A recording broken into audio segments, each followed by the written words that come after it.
Radhe Krishna friends, welcome back to my channel. So last video में discuss किया था banking का सिलेबस के ऊपर। जितने भी हमारे अपकमिंग बैंकिंग एग्जाम्स है, चाहे वो आरबीआई हो, एसबीआई हो, आरआरबी हो, पीओ क्लर्क, चाहे नाबार्ड भी क्यों ना हो, उन सब का ही सिलेबस मैंने डिस्कस किया है लास्ट वीडियो में। साथ ही साथ उनका नोटिफिकेशन का डेट्स क्या है और उनका एग्ज़ाम का डेट्स क्या है। साथ ही साथ ये भी था उस वीडियो में कि उनका एग्ज़ाम्स का पैटर्न क्या है। अगर किसी ने भी उस वीडियो को नहीं देखा है तो मैं उस वीडियो का लिंक डिस्क्रिप्शन बॉक्स में दे दूँगी, आप प्लीज़ उसे जा करके चेक कर सकते हैं। ये वीडियो कम्प्लीटली बेस्ड है स्ट्रैटेजी के ऊपर। सिलेबस पता कर लिया, डेट्स पता कर लिया, साथ ही साथ एग्ज़ाम का पैटर्न भी पता कर लिया, लेकिन एक्चुअली में बैंक को एग्ज़ाम को जो क्रैक करना है उसका स्ट्रैटेजी क्या होना चाहिए, राइट। कोई भी एग्ज़ाम्स हो, स्ट्रैटेजी बहुत ज़्यादा रोल प्ले करता है। अगर आपके पास एक अच्छा सा स्ट्रैटेजी ना हो तो आप उस एग्ज़ाम को क्लियर नहीं कर सकते हो, क्योंकि अगर हमें पता ही नहीं है कि हमारा day to day time table क्या होना चाहिए, हमारा डे टू डे टारगेट क्या होना चाहिए, तो एग्ज़ाम्स क्लियर कैसे होगा, राइट। सो ये वीडियो मैंने कम्प्लीटली स्ट्रैटेजी के ऊपर बनाया है। मैंने इसमें मल्टीपल स्टेप्स दिए हैं, क्योंकि स्टेप बाय स्टेप अगर आप अपना स्ट्रैटेजी रखते हो तो आप अपने आप को कैलकुलेट कर सकते हो कि आप कहाँ पे स्टैंड करते हो। तो ये वीडियो थोड़ा सा लेंदी होगा, क्योंकि इसमें थोड़ा सा अगर आप बिगनर हो वहाँ से लेकर के आप मेंस जब क्लियर कर लोगे तब तक का वो पूरा स्ट्रैटेजी है, तो थोड़ा सा लंबा वीडियो है। और साथ ही साथ ये भी बता दूँ कि अगर आप बिगनर नहीं हो, अगर जैसे कि मैं इस साल मेरा सेकेंड अटेम्प्ट है, तो मैं स्टेप 1 से शुरू नहीं करूँगी। आई स्टार्ट विद समवेयर जो मेरे स्टेप्स के साथ जाए। आप इस वीडियो को पूरा देखिए और आप देखिए कि आपको कौन से स्टेप से स्टार्ट करना चाहिए। अगर आप बिगनर हो तो आई रियली रिक्वेस्ट यू कि आप स्टेप 1 से स्टार्ट कीजिए, लेकिन अगर आप बिगनर नहीं हो, आपका सेकेंड या थर्ड अटैम्प्ट है, तो सो प्लीज़ देख लीजिए आप कौन से स्टेप में लाई करते हो, आप उस स्टेप से स्टार्ट कर सकते हो। वीडियो थोड़ा लंबा होगा, पेशेंटली इसे लास्ट तक प्लीज़ देखिएगा। अगर आप न्यू हो तो प्लीज़ सब्सक्राइब कर दीजिए, लाइक कर दीजिए। ऐसे ही बहुत से वीडियो मैं लेकर के आने वाली हूँ जो आपका सिलेक्शन फॉर एश्योर करवाएगा कि इस साल हो जाए। 2024 हमारा साल होना चाहिए, इसीलिए ये वीडियो मैं ले करके आई हूँ। देखिए इस वीडियो को। So let's get started. So ये है पूरा strategy. So step by step है। सो पहले हम लोग देख लेते हैं स्टेप 1 क्या है। स्टेप 1 है कि आपको पहले मॉक देना है बिना कोई प्रिपरेशन के लिए। बिना कोई प्रिपरेशन किए इसलिए आपको मॉक देना है, क्योंकि ये बहुत ज़्यादा रिक्वायर्ड है। कभी भी आप कोई मॉक देते हो ना बिना कोई प्रिपरेशन का, तो आपका मार्क्स बहुत लो आएगा फॉर एश्योर। लेकिन इसमें 2 चीज़ में हेल्प करेगा। एक तो आपको बताएगा कि आप कहाँ पे स्टैंड करते हो अपने प्रिपरेशन जर्नी में, एंड सेकंड ये बताएगा मतलब जब आप प्रिपरेशन करके जब आप मॉक दोगे ना, तो आपको ये बताएगा कि आपका कितना बेटर हुआ प्रिपरेशन, तो वो आप में कॉन्फिडेंस बिल्डअप करेगा, जिसकी वजह से ये मॉक देना बहुत ज़्यादा ज़रूरी है। स्टेप 2 ये है कि आपको अपना सिलेबस कवर करना है 1 मंथ के टाइम में। 1 मंथ के टाइम में आप अपना अगर पूरे सिलेबस कवर कर दोगे तो आगे जाकर वो सिर्फ प्रैक्टिस करना रहेगा। सो स्टेप 2 यही होगा कि बिना कोई मॉक दिए सिर्फ आपको उस स्टेप में आपको सिर्फ सिलेबस ही कवर करना है। स्टेप 3 है प्रैक्टिस करना, बहुत ज़्यादा प्रैक्टिस करना है। 6 दिन आपको प्रैक्टिस करना है, 1 दिन आपको रेस्ट करना है। सिर्फ उस दिन में आपको करंट अफेयर्स और जीके ही रिवाइज़ करना है, बाकी कोई सब्जेक्ट रिवाइज़ नहीं होगा। साथ ही साथ स्टेप 3 में ये भी होगा कि आपको मॉक देना शुरू कर देना है हर तीसरे दिन में। मतलब एक सप्ताह में आपको 2 मॉक देना है। एक दिन जिसमें आप मॉक दोगे उसका जो 2 दिन होगा वो आपको सिर्फ एनालाइज करना है, उसमें आपको और मॉक नहीं देना। सो वीक में आपको 2 मॉक देना है। स्टेप 4 है कि आपका जब नोटिफिकेशन आ जाएगा एग्ज़ाम का कि हाँ 1 मंथ बाद आपको एग्ज़ाम होगा, क्योंकि हमेशा 1 मंथ पहले ही आपको नोटिफिकेशन आता है, तो 1 मंथ का टाइम आपको मिलेगा। उस टाइम में आपको क्या करना है कि सिर्फ आपको उसी एग्ज़ाम का मॉक देना है और फिर उसको एनालाइज करना है, ठीक है। तो जैसे कि आपने देखा था स्टेप 3 में आप मॉक दे रहे थे बहुत सारा, 3 दिन के बाद मॉक इसमें भी आपको देना है, लेकिन आपको उसी एग्ज़ाम का ही मॉक देना है। इसीलिए स्टेप 4 में ये है कि 1 month prior to exam give only that exam mock and analyse. और साथ ही साथ वो एग्ज़ाम का जो मेंस है ना, मेंस लेवल का मॉक, वो आपको संडे को टू संडे देना है। स्टेप 5 है हमारा कि आपको अपना एग्ज़ाम बेस्ट वे में देना है। आपको अपने एग्ज़ाम का दिन में पूरा चिल रहना है, कोई लोड नहीं लेना, और आपको अपना बेस्ट देना है आपका एग्ज़ाम डे में। स्टेप 6 है हमारा कि आपका जो मेंस का जो प्रिपरेशन होगा वो हमारा स्टेप 6 में आ जाएगा कि उसका स्ट्रैटेजी क्या होना चाहिए, एग्जीक्यूशन क्या होना चाहिए। स्टेप 7 है कि आपको अपना इंटरव्यू राउंड में कैसे प्रिपरेशन करना चाहिए, उसका स्ट्रैटेजी क्या होना चाहिए, और कुछ मॉक इंटरव्यूज़। साथ ही साथ स्टेप 8 ये है कि finally you are selected and now you can enjoy. So start करेंगे हम लोग स्टेप 1 से, डिटेल वे में समझेंगे हर एक स्टेप्स को, ठीक है। सो स्टार्ट करते हैं हमारे स्टेप 1 को। जाता है हमारा स्टेप 1 पे, जिसे मैंने बताया था आपको पहले मॉक देना बिना कोई प्रिपरेशन के। सो जैसे कि आपने आज से प्रिपरेशन स्टार्ट किया, राइट, तो आज आप एक मॉक दे दीजिए, या तो प्रीवियस ईयर क्वेश्चन पेपर भी दे सकते हैं। सो जब आप मॉक दोगे ना, तो आपको ऐसा एक टेबल ड्रॉ करना है। ये टेबल है जिसे आप देख सकते हो ऊपर में है मॉक का एग्ज़ाम का डेट क्या है। तो आज अगर आप मॉक दे रहे हो तो एग्ज़ाम आज का डेट हो जाएगा। नेम क्या है, आप SBI का मॉक दे रहे हो या RRB का दे रहे हो कि IBPS का दे रहे हो, मॉक का एग्ज़ाम का नेम और आप किस टाइम में दे रहे हो, क्योंकि टाइम भी आप लिखना बहुत ज़्यादा ज़रूरी है, ठीक है। तो आपको ये तीनों चीज़ लिखना है। फिर आपको ऐसे एक टेबल बनाना है जिसमें आपको तीनों सब्जेक्ट लिखना है, इंग्लिश, क्वांट, रीजनिंग। और जैसे आप देख सकते हो यहाँ पे time, accuracy, number of questions attempt, incorrect, correct, marks, percentage, percentile, rank, आपको ऐसे टेबल ड्रॉ कर लेना है। तो जस्ट फॉर एग्जांपल आपने मॉक दिया तो आपको इंग्लिश में आपका जो टाइम लगा, सेक्शन टाइम का मॉक दे रहे होगे तो 20 मिनट लगा होगा, और अगर आप क्यूमुलेटिव तो सिर्फ RRB में है तो उसमें आपका ऐसा कोई टाइम नहीं होगा। तो उसमें फिर आपको एक्यूरेसी आपको लिखना है कि आपका एक्यूरेसी क्या था एग्ज़ाम का, इवन आपका नंबर ऑफ़ क्वेश्चंस कितना था उस एग्ज़ाम में, अटेम्प्ट आपने कितना किया, कितना आपका इनकरेक्ट हुआ, कितना करेक्ट हुआ, आपको मार्क्स कितने आए। तो ऐसे करके आपको रैंक भी आपको लिखना है। अगर आप अच्छी जगह से मॉक दे रहे हो, जैसे टेक्स्ट बुक हो गया, ऑली बोर्ड हो गया, तो उसमें क्या आपको रैंक देता है ऑल इंडिया का, तो वो सब आपको रैंक भी आप लिख लोगे।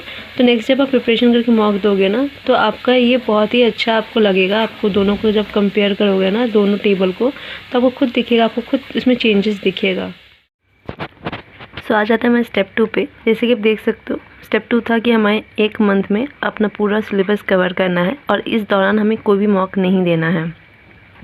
सो आ जाते हैं हम लोग पहले इंग्लिश के सिलेबस पे। तो इंग्लिश का ये सारा टॉपिक है जो कि एक मंथ में आपको कवर करना है। बहुत ज़्यादा लंबा लग रहा होगा आपको, लेकिन मैंने इसको बहुत सही से स्ट्रैटेजी बनाया है जिसमें एक मंथ में आप इसे आराम से कंप्लीट कर सकते हो, ठीक है। सो आप इसका स्क्रीनशॉट भी ले सकते हो, साथ ही मेरे टेलीग्राम ग्रुप में इसका मैं PDF भी शेयर कर दूँगी, ठीक है। तो आप उसे भी अपने फ़ोन में डाउनलोड कर सकते हो। तो आ जाते हैं हम लोग का डेली टारगेट क्या रहेगा सिलेबस कवर करने के लिए। सबसे पहले तो 120 रूल्स ऑफ ग्रामर बहुत ज़्यादा इंपॉर्टेंस रखता है इंग्लिश के लिए। तो आप 120 रूल ऑफ ग्रामर को ना 5 रूल्स डेली करके डिवाइड कर लीजिएगा एक मंथ का। ऐसे तो ये 150 हो रहा है, लेकिन बीच में अगर जो भी मैंने कहा ना एक दिन आपको रेस्ट लेना, तो उसको हटा देंगे तो एक महीने में आपका 120 रूल ऑफ ग्रामर हो जाएगा। और साथ ही आपको डेली एक हिंदू एडिटोरियल भी पढ़ना है रीडिंग के लिए, और इसमें आपका वोकैब भी रहेगा इसीलिए। और साथ ही जो भी आप पढ़ोगे ना उसका एक एक्सरसाइज कर लीजिएगा, और उसी के थ्रू ना एरर स्पॉटिंग में भी आपको बहुत ज़्यादा हेल्प हो जाएगा। एरर स्पॉटिंग का आपको 5 क्वेश्चंस डेली करना है। डेली आपको 1 से 2 रीडिंग कॉम्प्रिहेंशन आपको करना है। ये आप प्रीवियस ईयर का रीडिंग कॉम्प्रिहेंशन जो बैंकिंग का जो आया था उससे भी ले सकते हैं, या गूगल में बहुत से वेबसाइट से मैं बता दूंगी उससे भी आप इसे कर सकते हैं। प्री या मेंस लेवल के आप रीडिंग कॉम्प्रिहेंशन कर सकते हैं। साथ ही साथ parajumble, cloze test, word swap, fillers, odd one out, misspelled word and word swap, ये सारे ना मिसलेनियस क्वेश्चंस है जिससे अच्छा खासा क्वेश्चंस आता है। तो आप इसे भी आपको डेली करना है, 1-1 या 5-5 क्वेश्चंस करके कर सकते हैं। आगे मैंने टारगेट बताया है डेली आपका टाइम टेबल में क्या होना चाहिए, तो उसको देख लेते हैं। तो ये सारा आपका टारगेट उस डेली टाइम टेबल में भी कवर होगा, ठीक है। सो ये आपका डेली टारगेट रहेगा। एक हिंदू एडिटोरियल करना है, 1 से 2 रीडिंग कॉम्प्रिहेंशन प्री या मीन्स लेवल के, 5 आपका ग्रामर का रूल, 5 क्वेश्चंस एरर स्पॉटिंग का, और मिसलेनियस में से कोई भी 5 क्वेश्चंस आपको करना है हर एक के। देखिए ये ऑल्टरनेट डेज में करना है। एक दिन जैसे कि आज आपने parajumble, word swap, cloze test, fillers किया, तो कल आपको odd one out, misspelled word और वर्ड स्वैप करना है, 5 क्वेश्चंस ईच। तो एक महीने के लिए जब आप सिलेबस कवर करोगे तो आपका daily target, daily time table आपका इंग्लिश का ये होना चाहिए, ठीक है। तो बढ़ते हैं हम अपने नेक्स्ट सब्जेक्ट की तरफ जो कि है मैथ्स। सो जैसे कि आप देख सकते हो मैथ्स में आपका ये सारा टॉपिक है जो आपको एक महीने में कवर करना है। ठीक है। इसको भी मैंने बहुत ही ईज़िली डेली वाइज डिवाइड कर दिया है, आप उसके थ्रू से ईज़िली कवर कर सकते हो। ये आपका अरिथमेटिक का और थोड़ा बहुत अलजेब्रा मिला करके आपका ये टॉपिक्स है। साथ ही साथ इसमें मिसलेनियस टॉपिक्स भी आ जाता है, जो कि सिंप्लीफिकेशन, अप्रॉक्सीमेशन, नंबर सीरीज़ में मिसिंग एंड रॉन्ग और इनइक्वालिटी, ये मिसलेनियस टॉपिक्स है। तो ये सारा आपको कवर करना वन मंथ में, ठीक है। ये आपको लग रहा होगा कि शायद पॉसिबल नहीं है, बट हो सकता है, बहुत ही ईजिली पॉसिबल है। देख लेते हैं आपका डेली टारगेट क्या होना चाहिए इसे कवर करने के लिए। सो डेली टारगेट में आपका रहेगा एक वीडियो रहेगा उस कॉन्सेप्ट को क्लियर करने के लिए या फिर कॉन्सेप्ट को लर्न करने के लिए, ठीक है। मतलब आपका ये सारा का एक वीडियो, देखिए बहुत सारे यूट्यूब में वीडियोज़ है जिसके थ्रू आप कॉन्सेप्ट क्लियर कर सकते हो। तो डेली आपको एक वीडियो उसका प्ले करना है। जैसे कि आज आपने अगर परसेंटेज शुरू किया तो परसेंटेज का एक कॉन्सेप्ट वीडियो आपने लर्न किया, ठीक है। और उस कॉन्सेप्ट वीडियो का आपको 20 क्वेश्चन आपको सॉल्व करना है एज अ प्रैक्टिस, ठीक है। फिर 1 से 2 सेट आपको सॉल्व करना है DI का, डेटा इंटरप्रिटेशन, जैसे कि कोई भी बार ग्राफ, लाइन ग्राफ, आपका ये भी जो ग्राफ ये सारा है ना, ये आपको 1 से 2 सेट सॉल्व करने हैं, ठीक है।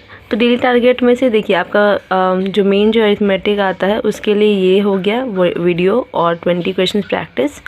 और जो आपका डेटा इंटरप्रिटेशन में जो ग्राफ्स आता है उसके लिए 1 से 2 सेट आपको उसका सॉल्व करना है। और ये जो आप 2 देख रहे हैं ये ऑल्टरनेट डेज में करना है। जैसे कि आज अगर मैंने मैथ्स किया है तो ये तीनों मैंने कर लिया, फिर मैंने 10 questions each, simplification, inequality, wrong number का किया। अब कल मैं फिर से जब मैं करूँगी तो मैं ये तीनों भी करूँगी और फिर मेरा अब मैं करूँगी अप्रॉक्सीमेशन, इनइक्वालिटी और मिसिंग नंबर। तो ये ऑल्टरनेट डेज है इसलिए इसमें और लिखा हुआ है। तो डेली आपको जो time table for the next 1 month होना चाहिए वो ये होगा। तो ये अब हम आ जाते हैं रीजनिंग के चैप्टर के ऊपर। तो रीजनिंग में ये सारा टॉपिक है जो आपको 1 मंथ में कवर करना है। इसका भी मैं डेली टारगेट बता देती हूँ कि 1 मंथ के लिए आपका डेली टारगेट क्या होना चाहिए रीजनिंग के लिए, ओके। तो डेली टारगेट में आप कर सकते हो 1 मंथ के लिए 2 से 4 आपको सेट सॉल्व करना है पज़ल का, ठीक है। हर एक ईच, मतलब बॉक्स पज़ल आपने 2 कर लिया, ईयर पज़ल 2, फ्लोर, अनसर्टेन और अरेंजमेंट्स का भी, ठीक है। 1 से 2 आपको सेट सॉल्व करना है सीटिंग अरेंजमेंट का, सर्कुलर और लीनियर। 5 क्वेश्चन आपको करना है ईच मिसलेनियस का, ब्लड रिलेशन का 5 क्वेश्चन, डायरेक्शन का 5 क्वेश्चन, सिलोजिज्म का 5, इनइक्वालिटी, अल्फ़ाबेट सारा का 5-5 क्वेश्चन ईच करना है। और 1 से 2 सेट आपको इन सब का सॉल्व करना है, input output, coding, decoding, data sufficiency. तो 1 मंथ के लिए आपका ये टाइम टेबल होना चाहिए, आपका ये टारगेट होना चाहिए day to day wise. Step 3 जैसे कि हमारा था, आपको बहुत सारा प्रैक्टिस करना है। 6 डेज़ के लिए आपको प्रैक्टिस करना है और 7th डे में आपको जीके और करंट अफेयर्स ही सिर्फ रिवाइज़ करना है और बाकी आपको रेस्ट करना है। ये बता दूं कि जीके और करंट अफेयर्स आपको डेली ही पढ़ना है, ठीक है। लेकिन रिवीजन जो एक होता है ना पूरी 6 डेज़ का, वो आपको संडे को करना है, यानी 7th डे में, ठीक है। संडे ही नहीं, कोई भी 7th डे जब से आप शुरू करें, जो उसका 7th डे होगा उसमें आपको रिवीजन करना है, साथ में आपको रेस्ट लेना है। तो जैसे कि आप देख सकते हो, जैसे कि आज आपने शुरू किया तो आज आपको फर्स्ट डे है, तो आज का दिन, परसों का दिन, उसके बाद फिर 5th डे, मतलब ऑल्टरनेट डेज़ में 1 वीक का आपका ये टारगेट्स होना चाहिए। आपका स्टेप 3 यानी आपका 1 मंथ में जब सिलेबस कंप्लीट हो गया उसके बाद जब आप प्रैक्टिस करने आओगे तो उस टाइम का ये मैं बता रही हूँ, ठीक है। तो उसमें जैसे आप देख सकते हो कि अब आपको कॉन्सेप्ट वीडियो नहीं देखना है, अब बस आपको प्रैक्टिस करना है। तो इंग्लिश में आपको एक एडिटोरियल कर लेना है 1 आवर के लिए, उसमें रीडिंग होगा और उसके साथ आप वोकैब भी उसमें सीखोगे। 1 से 2 आपको RC करना है, मतलब रीडिंग कॉम्प्रिहेंशन 1 घंटे के लिए, ये आप मेंस या प्री लेवल के लिए कर सकते हो। 5 क्वेश्चन आपको करना है एरर स्पॉटिंग का, 5 क्वेश्चन ईच मिसलेनियस का, ये और है, यानी आज अगर आपने ये सारा किया तो नेक्स्ट डे आपको ये सारा करना है, ठीक है। नेक्स्ट डे नहीं, 3rd डे फिर 1 से 2 आपको सेट करना है क्लोज टेस्ट का, ये आपका इंग्लिश का हो गया। 1st, 3rd और 5th डे के लिए है ये। रीजनिंग में आप देख सकते हो 5 पजल आपको करना है ईच, 2 ईच, मतलब इसमें से 2 करके, ठीक है। 2 से 4 क्वेश्चन आपको करना है इनपुट आउटपुट का, 1 सेट आपको करना है क्रिटिकल रीजनिंग का। क्वांटिटिव एप्टीट्यूड में देख सकते हो 10 क्वेश्चन आपको करना है each, simplification, inequality, missing number, ठीक है। और 2 क्वेश्चंस आपको करना है, ये सारा चैप्टर का 2-2 क्वेश्चंस आपको करना है।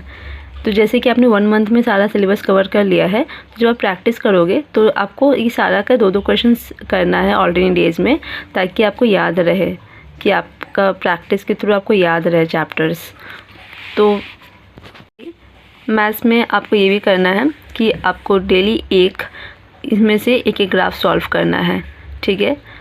सो जनरल अवेयरनेस में आपको डेली पीडीएफ वीडियो करना है। तो देखिए, जनरल अवेयरनेस और करंट अफेयर्स का मैंने कोई ऐसा टाइम टेबल लिखा नहीं है, क्योंकि ये आपको डेली ही करना है। सो ये मैं बता दूँगी आपको सोर्स कहाँ से करना है, लेकिन आपको ये डेली करना है, 1 घंटा देना है। तो इसका मैंने कोई डे टू डे टारगेट नहीं लिखा है, ये कंपलसरी है। बस 7th डे में आपका रिविज़न होगा, उस दिन आपको कुछ भी जीके का या करंट अफेयर्स का कुछ नया नहीं पढ़ना है, ठीक है। अब बात कर लेते हैं 2nd, 4th और 6th डे के लिए, ठीक है। फर्स्ट, 3rd और 5th डे का हमने देख लिया। अब 2nd, 4th और 6th डे में आपका इंग्लिश का सेम ही है, ठीक है। जैसे मैंने बताया था, आपका 1st, 3rd और 5th डे में आपका पैराजम्बल किया है, तो 2nd, 4th और 6th डे में आपको connectors, odd one outs, misspell word ये सब करना है। सारा सेम है, सिर्फ इसमें आपका चेंजेस आ जाएगा, ठीक है। रीजनिंग में आपका चेंजेस है, जैसे कि आप देख सकते थे उसमें पजल्स था, तो इसमें आपको 5 क्वेश्चंस ईच मिसलेनियस का कर लेना है, ठीक है। 2 से 4 क्वेश्चंस करना इनपुट आउटपुट का, और 5 क्वेश्चन क्रिटिकल रीजनिंग का करना है, एजम्पशन आपका। फिर बहुत सारा इसमें आपका क्वेश्चंस बेस्ड आ सकता है, तो ये सारा आपको कर लेना है रीजनिंग में। क्वांट में जैसे आप देख सकते हो कि 10 क्वेश्चंस ईच करना है, अप्रॉक्सीमेशन, इनक्वालिटी, रॉन्ग नंबर का 2 क्वेश्चंस ईच करना है, ये सारा चैप्टर्स का। आपने उससे पहले देखा था कि 2 क्वेश्चंस करना 10 चैप्टर्स का, और 2nd, 4th और 6th डे में आपको इन सारे चैप्टर्स का 2-2 क्वेश्चंस कर लेना है। साथ ही साथ आपका डीआई में आपको एक ईच सेट इन सब का सॉल्व कर लेना है, ये सेम है, ठीक है। ये फर्स्ट डे भी सेम था, 1st, 3rd और 5th में, और ये 2nd, 4th और 6th में भी सेम है, ठीक है। तो ये कंप्लीट हो गया आपका 2nd, 4th और 6th डे का। अब 7th डे में आपको क्या करना है? 7th डे में आपको सिर्फ करंट अफेयर्स और जीके का रिवीजन करना है, उस दिन रेस्ट करना है, और आप चाहे तो जो भी अपने 16th में पढ़ा वो आपको रिवाइज भी कर सकते हो 7th डे में, ओके। बात क्या था कि आपको मॉक देना है, तो मॉक आपको हर एक 1st और 4th डे में देना है। जैसे कि आज आपने मॉक दिया, तो अब आप 4थे दिन में आप मॉक दोगे, 2nd और 3rd को छोड़ करके 4th डे में आपको मॉक देना है। तो मॉक 1 आवर का आप दे सकते हो, प्री का मॉक।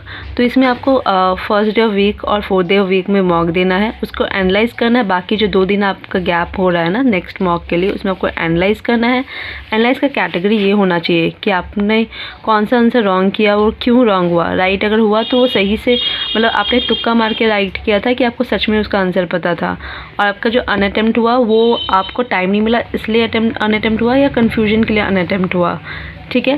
साथ ही साथ आपको ये भी देखना है कि आपको स्ट्रॉन्ग टॉपिक कौन सा, वीक टॉपिक कौन सा है। तो मॉक जब भी आप एनालाइज करोगे ना, इसका मैं अलग से वीडियो दे दूँगी, क्योंकि ये बहुत ही मेन एक रोल प्ले करता है आपका सिलेक्शन के लिए मॉक्स। तो मॉक्स देने से ज़्यादा मॉक्स का एनालाइजिंग बहुत ज़्यादा अच्छा सा होना चाहिए, तो इसका एक अलग से वीडियो दूँगी। आज पर ना आप जान सकते हो कि आपको जो मॉक जब दोगे तो आपका ये व्यू होना चाहिए एनालाइज करने के लिए, ठीक है। अच्छा, आफ्टर मंथ आपको डेली मॉक देना है, और मेंस का मॉक देना है हर एक संडे को, ठीक है। तो आपको मेंस का मॉक दीजिएगा जब आप डेली बेसिस में, आप जब मॉक दीजिएगा तो 3 आवर का टाइम लेना है एनालाइज करने के लिए। आपको बहुत सारा प्रैक्टिस करना है, जो भी आपका रॉन्ग था और अनअटेम्प्टेड क्वेश्चंस था, और साथ ही साथ हर एक संडे को 7th डे में आपको एक मेंस का मॉक लगा देना है। तो उसको भी आपको, जिस दिन आप मेंस का मॉक लगाओगे उस दिन से आपको करंट अफेयर्स करना है, और उसी दिन आपको मेंस का मॉक को पूरे दिन एनालाइज करना है, ठीक है। स्टेप 4 पर, स्टेप 4 बेसिकली रहेगा कि जब आपको नोटिफिकेशन आ चुका है उससे 1 मंथ बाद आपका एग्ज़ाम होगा, तो 1 मंथ पहले आपका क्या स्ट्रैटेजी होना चाहिए, ये है स्टेप 4।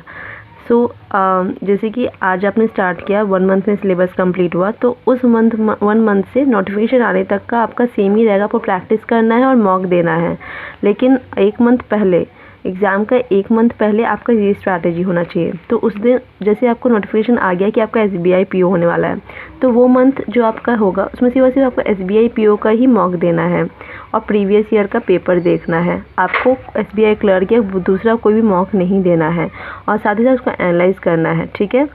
आप बहुत सारे क्वेश्चन भी प्रैक्टिस कर सकते हो, ये ऑप्शनल है, ये आपके ऊपर है, क्योंकि जब आप मॉक देते हो ना, मॉक में सारा टॉपिक्स कवर हो जाता है, तो ज़रूरी नहीं कि आपको प्रैक्टिस करना एक ज़रूरी है। आप चाहो तो मॉक को सही से एनालाइज करके उसको ज़्यादा ज़्यादा दे करके, वो भी आपका प्रैक्टिस ही हो रहा है।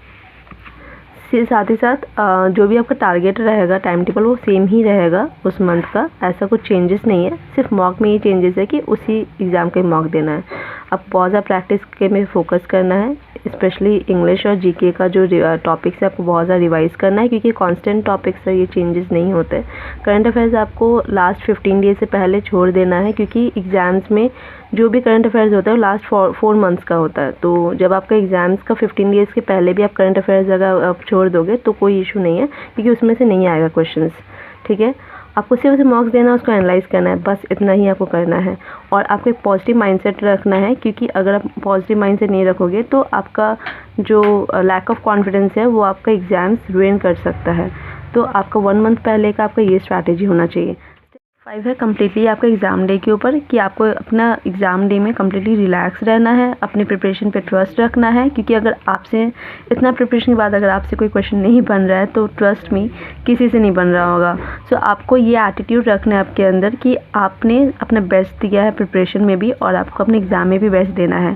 साथ ही आपको लेट इट गो एटीट्यूड रखना है। लेट इट गो एटीट्यूड मतलब कि अगर आपसे कोई क्वेश्चन नहीं बन रहा है तो आप उसमें ईगो लेकर के नहीं बैठोगे कि ये बनना ही है और इसके लिए आप टाइम वेस्ट कर, इसलिए relax, because if you don't then nobody else will.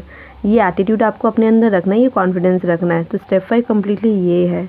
So I hope कि आपको ये बहुत हेल्प किया होगा ये स्ट्रैटेजी।